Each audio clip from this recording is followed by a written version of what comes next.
Hello. Now I will discuss कि rape का burden of proof किसके ऊपर होगा, प्रोसिक्यूटर के ऊपर या एक्यूज्ड के ऊपर।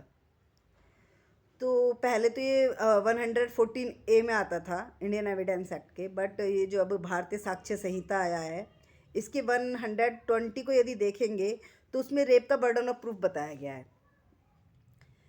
तो जो भारतीय न्याय संहिता के सेक्शन 63, 64, 65, 66, 67, 68, 69, 70 एंड 71 इसमें रेप के पनिशमेंट्स हैं।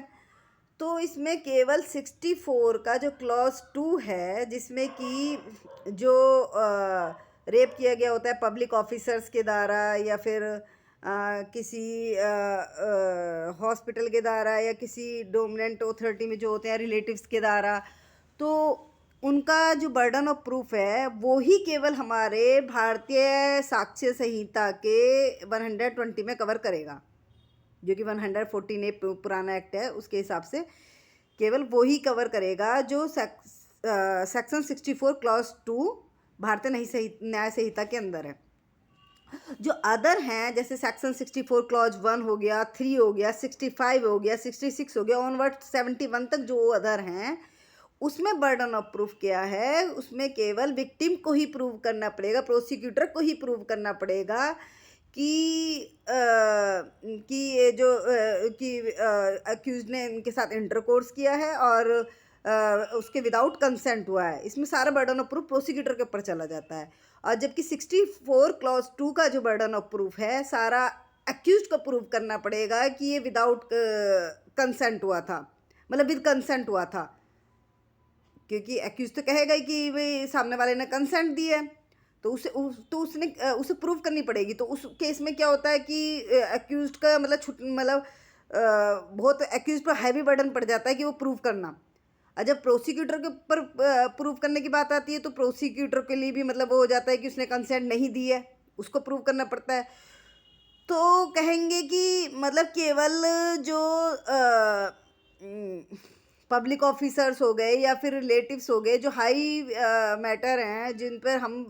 जो फेद वाले मतलब फेद वाले रिलेशंस हैं, जैसे एक पब्लिक ऑफिसर्स पे इंसान नॉर्मली फेद कर लेता है कि ये मतलब हमारे साथ पुलिस ऑफिसर्स हो गया, जैसे मथुरा रेप केस में हो गया कि ये सब रेप नहीं करेगा या कुछ भी है, उन वाले केस में तो एक्यूज्ड को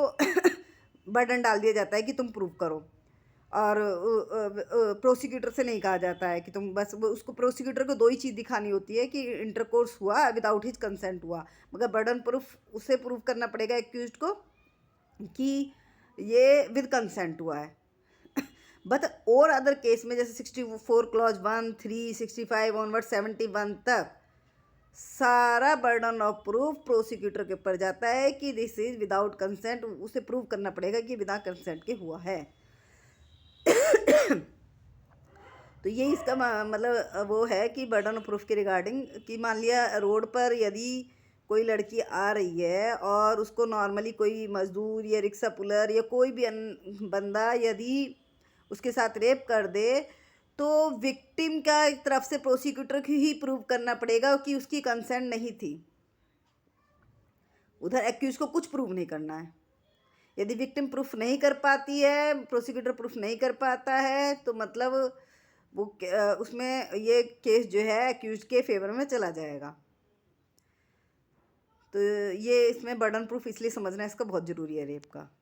ओके, थैंक्स।